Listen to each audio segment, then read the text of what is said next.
Hello, everyone. If you like what I'm doing here, please consider subscribing, liking, and commenting. It would really help the channel out quite a bit. Thank you very much.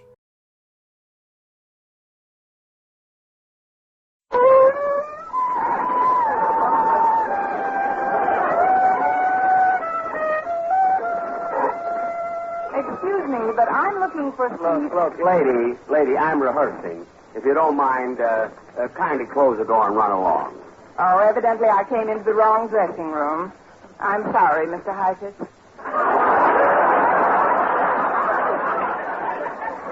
Heifetz? Oh, come in. Actually, I'm Jack Benny, but it's a natural mistake. And if I'm not mistaken, you're Miss Arden, Eve, isn't it? It ain't Yasha. But if you'll tell me where I can find Mr. Allen... Oh, please, we don't mention that name here. Now, I'll have to spray the room with sweet air all over again. Oh, Mr. Benny, perhaps I should explain. Steve, you should pardon the expression, Allen, starts his new show tonight, and I'm supposed to help him get it underway. Oh, Steve Allen. Mm-hmm. Oh, Steve, yeah. Well, Gene Autry has the room across the hall, and I think you'll find Steve Allen in the dressing room right next to it. That is, if Autry's horse is through using it. Thanks very much. I'll borrow your sweet air and run along. Goodbye.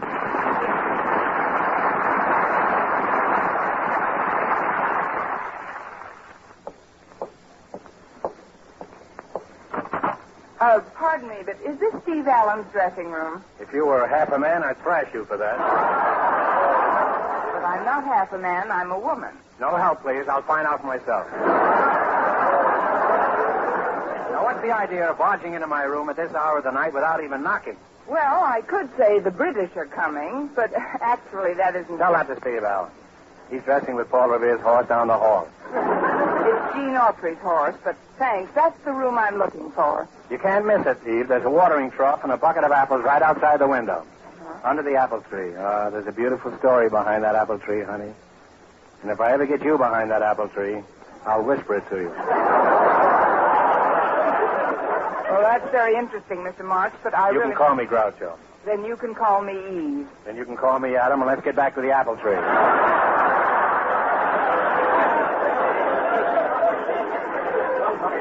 I really must go now, Mr. March. Goodbye, Groucho. You'll regret those words as long as you live.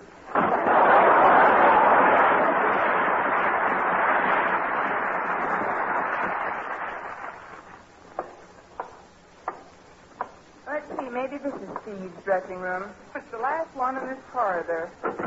Pardon me, but... Oh, sorry. I'm looking for Steve Allen. I must be in the wrong dressing room. No, you're not. I'm just standing here in the corner so Audrey's horse can use the makeup table.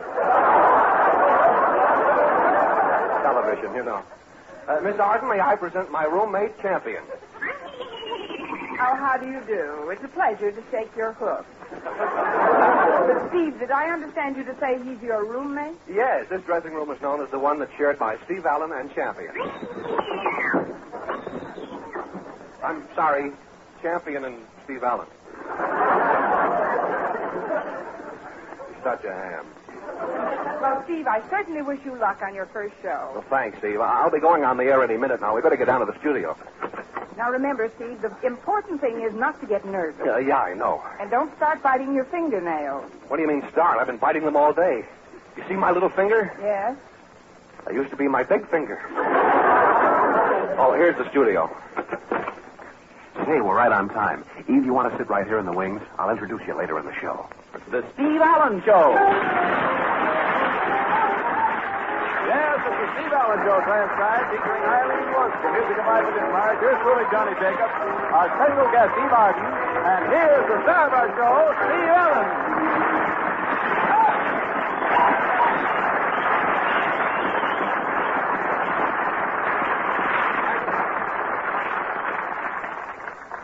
Thanks very much, and hello, everybody.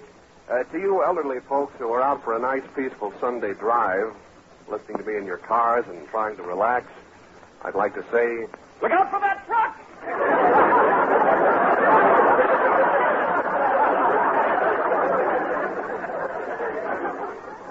This is a new program, as I think somebody already mentioned. We're just sort of feeling our way along here.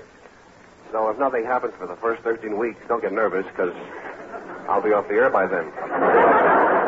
But it really is nice to have so many well-wishers. Jack Benny blew me to a big send-off party at his house last night. Oh, it was great. Jack was a swell host. Water flowed like champagne. And anyway, many of my closest friends were there to honor me. Louis B. Mayer, Clark Gable, Darrell Zanuck, Gene Autry's horse, Phil Harris. You know, I never saw Phil in better spirits. Or vice versa. Or vice versa.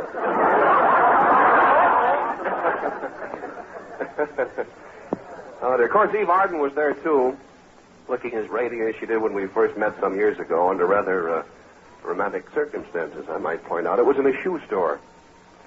We were...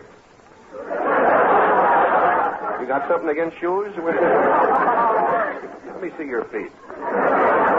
You take off your left shoe. I'm serious. Just take it off. We'll have a prize for you later. Go. I'll make it worth your while. Go ahead. Just a second. Uh-huh. 6 toes. All right. You see, there's a reason for everything. I mean, the fella has got something against shoes. It's a bunion. Now then.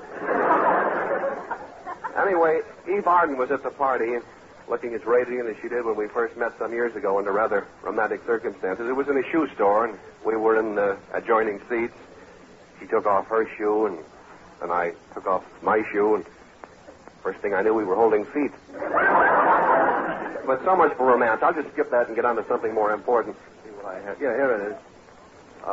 Baseball score just sizzled in over the wires. Wilkes-Barre Orioles 0. Scranton Cleaners and Dyers 0. It's all tied up going into extra innings. So keep tuned to this station. We'll interrupt this program whenever we get another score on that exciting game. Incidentally, it isn't necessary for you to react to any of this stuff. However, I suppose it's only fair to tell you that I do get paid by the laugh. That isn't your problem. We'll let my grandmother worry about that. She's the one that needs the operation. That's all right. It's comforting to know that Granny's laughing. Of course, without teeth. She's there. There's no question about it. Well, let me see what interesting items we have in the newspaper. Here's a beauty hint. Cucumber juice massaged gently over the fingernails will improve their growth. However, cream cheese rubbed on a bald head will not improve the cream cheese.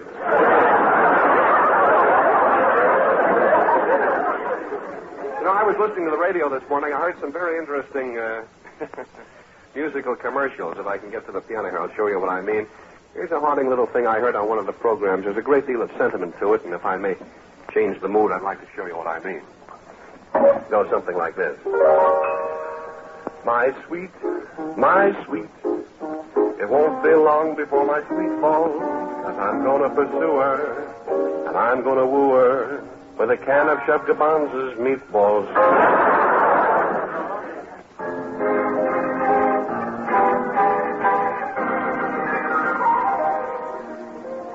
Thanks, fellas. You were very exciting. Eileen Woods, come on over here. I think it's your turn now, huh? Listen, I guess everybody knows, but maybe there are 3 or 4 people who just got back from the North Pole and don't, that Eileen Woods had the lead. She did the part of Cinderella in the motion picture Cinderella, right? That's right. Mm-hmm. You going to sing something from the score tonight? No. I have an oldie that's being revived about now. Bewitched, Bothered, and Bewildered. I'll listen to all 3 of them. Here we are. I'm wild again, beguiled again, a simpering, whimpering child again, bewitched, bothered, and bewildered am I.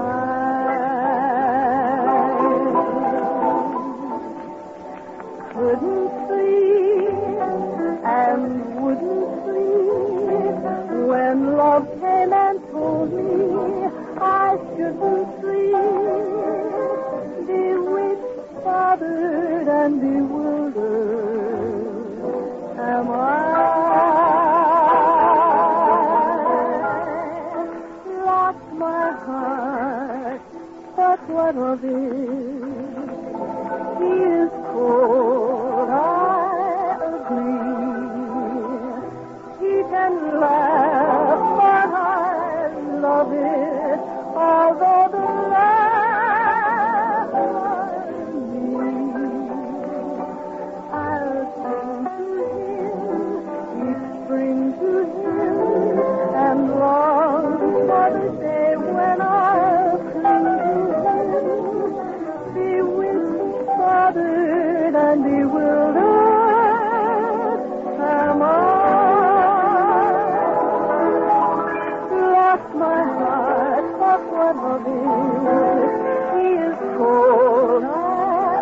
cling to him and long for the day when I'll cling to him, bewitched, bothered, and bewildered.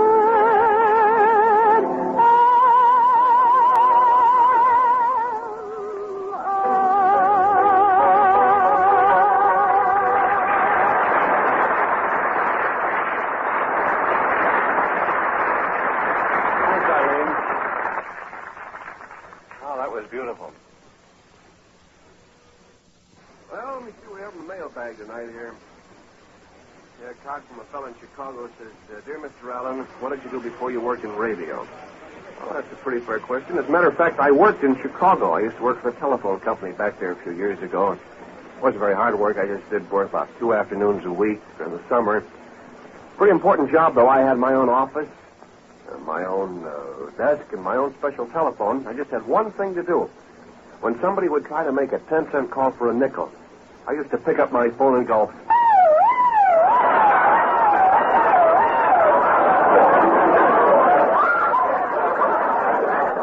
Well, there's no further score on that Scranton-Wilkes-Barre game. Let me see now. Who else is there? Oh, of course.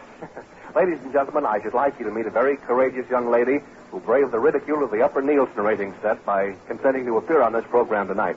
The star of Thomas Brooks, Eve Arden.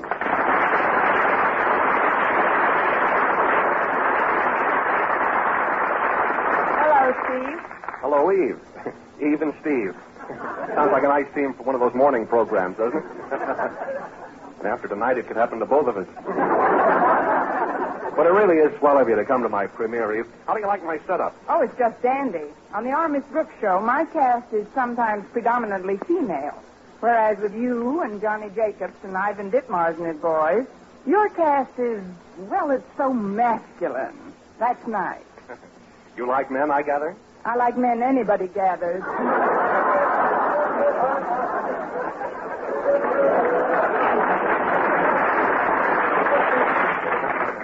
Thank you, girls. Well, we have one man with us tonight, Eve, who is ungatherable. He's a newlywed. But incidentally, he and his wife feel that they're facing a tremendous problem.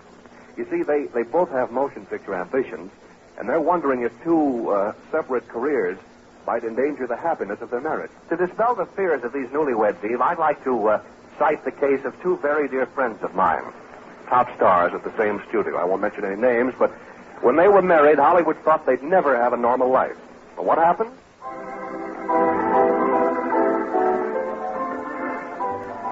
We take you inside the glitter and glamour of a Hollywood studio and into the dressing room of screen siren Mona Meadows.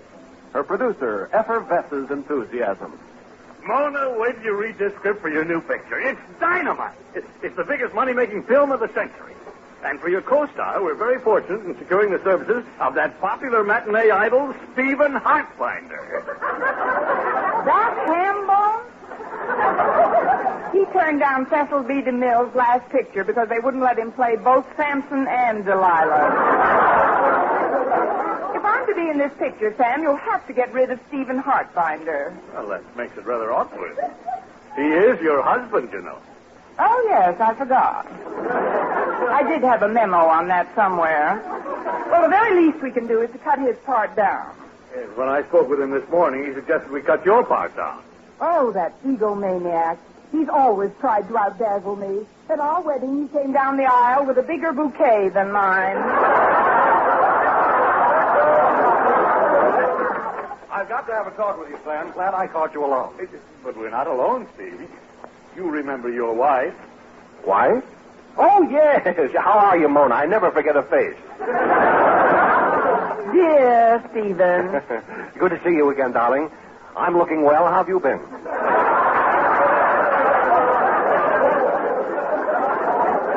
Well, I'll just run along and leave you two lovebirds together. Bye, Mona. Bye, Steve. Goodbye, Sam. It's been ages since I've seen you, Stephen. Where are you living? At our house. I'm in the north wing, you know. You still in the south wing? Yes, it's lovely there this time of the year. I opened the windows this morning and it was just beautiful. Sunshine streaming in. Sunshine? It's snowing at my end. I half expected you might drop by sometime to see your child. I have a child? Born in January. I suppose I should have sent you a note. A child. Interesting. What is it, a boy or an actress? A boy. Come to think of it, he has your eyes. Well, does he have my hair? Yes, only it doesn't come off. And speaking of things that don't come off, about your part in this picture, Stephen. Oh, picture? Oh, yes. Well, I've been thinking lately, perhaps if we could get together some night. How about tonight? That's fine. We'll meet in the living room at 7:30. What part of the living room? You'll find me. I'll drop little scraps of paper wherever I go.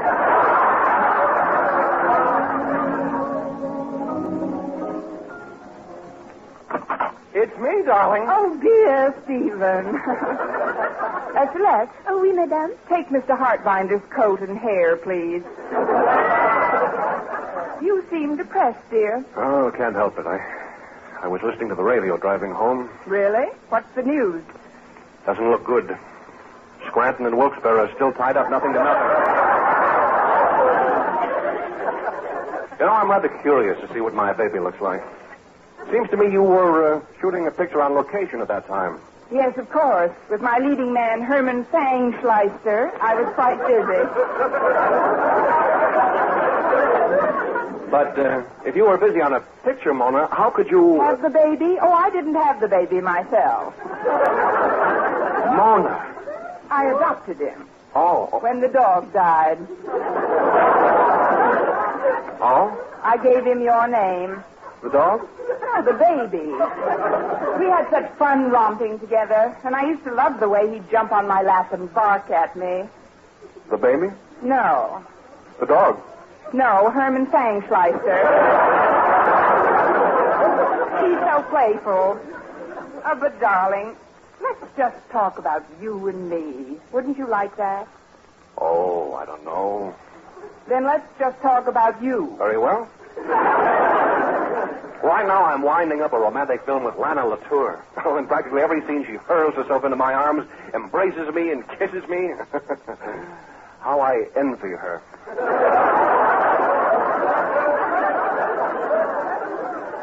That's fine, but about my next picture... Well, now that you mention it, Mona, I did bring the script along. You see, I rewrote it a little and fixed up your part. Now, get this. When the picture opens, there I am on stage singing a medley of 27 great songs. Where am I? You're in the audience. But for subtle dramatic effect, we don't show you. You see what I mean? Instead, we feel your presence. We sense your spirit. Look, can't I put on a white sheet and sing the harmony with you? 27 songs. Oh, no, that's where I go into my dance, Mona. But what about Well, finally the camera sweeps out to the audience and moves down the aisle to your chair. Oh, and now they see me. No, you've gone. You see, this scene is just loaded with pathos. Now, think of the emotions that run through the audience when they see that empty chair. Don't you get it? I think I've been getting it all along. Well, I keep looking out to the audience. The camera keeps showing that empty chair. I keep telling myself that you'll return. We get a close-up of the chair, and finally, sure enough, the curtain comes down, and you don't come back. Well, how do you like it so far? Well, from what you've told me, I'd like to try out for the part of the chair. Stephen, I'm going to give Sam an ultimatum, and he'll see that your part is cut down to nothing. No, that's what you think, Dumpling. Dumpling? Why, Toodles, you haven't called me Dumpling since we were married. And you called me Toodles. Oh, don't you realize what this means, Mona? We've been letting our silly careers blind us to the fact that we're still madly in love. Mona, my sweet, you may kiss me. Oh, darling, let's forget the mad tinsel of Hollywood and live for each other. Yes, everything will be just as it was. Tonight, we'll have an old-fashioned barbecue in the garden. And first, a moonlight dip in the pool, diving from the high board. You go dive in. I'll join you in a moment, Toodles. Yes. Hurry, Dumpling. Hello? Mona, this is Sam. It's all settled, Sam. I'll be doing the picture alone. Without Steve? Come over for tennis tomorrow, and I'll tell you all about it. I'm on the high board here. Here I go. Oh, a perfect swan dive. Oh, Sam, I'll see you tomorrow. Just a minute, Mona. You said something about coming over for tennis. I didn't know you had a court. We have now. This morning I had the swimming pool filled with concrete. We haven't had time to dismantle the diving board yet. I'll see you tomorrow then. Goodbye. Goodbye, Sam. Hello? Why, Stephen, you're hurt. It's nothing. Lucky I have thin skin. I can see you through my chest.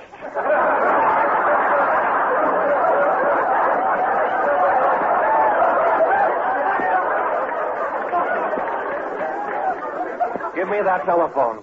Why, who are you calling? The Culligan Soft Water Service. The water in that pool is murder.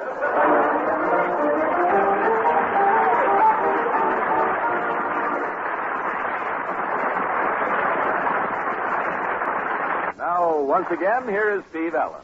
Well, thanks, John. That just about puts the ribbon around our little package of goodies for tonight. But before we tie the bow, I'd like again to express my sincere thanks to my very gracious neighbors, Jack Benny, Groucho Marx, and, of course, Eve Arden. And before you go, Eve... Yes, Steve? I know we've been kidding a good deal about money. However, we don't allow anyone to go away from here empty-handed. So, as you're walking out of here tonight, Eve, if you just look down in your hand... Yes? You'll find my hand. Believe me, Steve, I wanted to be here tonight just for kicks. I loved every minute of it, and it's been great fun. Well, that's mighty decent of you, Eve, but I have figured out a way to repay you. I'll go on your program. Now you've spoiled everything. Good night,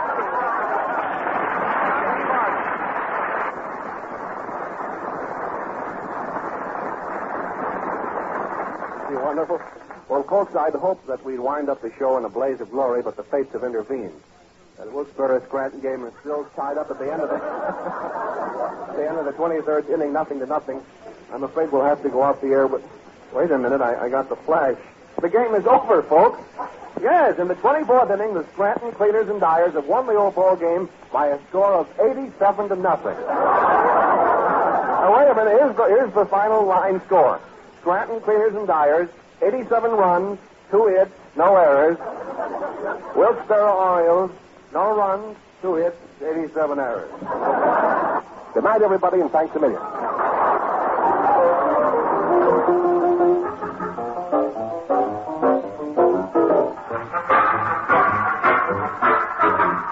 This has been the Steve Allen Show with the songs of Eileen Woods and the music of Ivan Ditmar.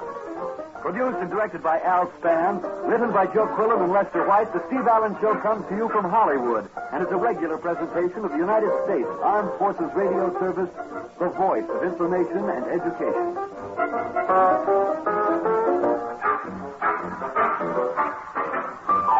We hope that you've enjoyed this recording, and for more happy listening, please visit otrcat.com.